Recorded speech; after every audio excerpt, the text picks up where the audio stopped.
Hi guys, if you have black flickering issue when turned on full screen mode, big chance that your graphic card is AMD, and it looks like the bug from their side, but not the dev.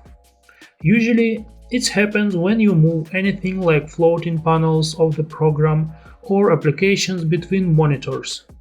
It also appears when you open Explorer menu from inside program, like open or save file.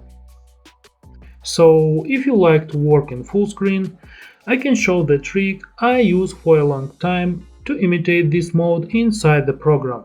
It's quite simple, so let's start. At first, go to the Define Hotkeys menu and reassign their hide panels for more comfortable key for you.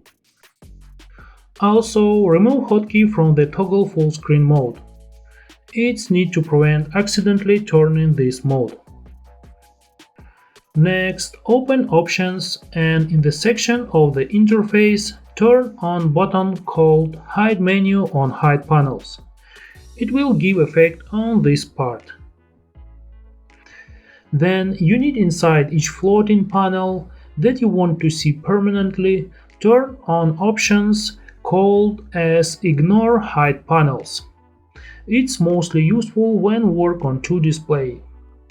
For all others panel, vice versa.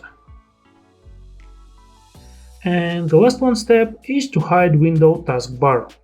You can do it in two ways. If you have few monitors, just by moving it to another one. Or if you have only one, or don't want to move it, turn on Auto Hide mode.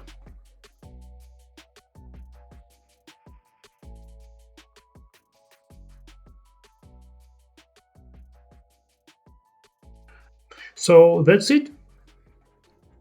This imitation of full screen looks almost the same, but without glitches and flickering.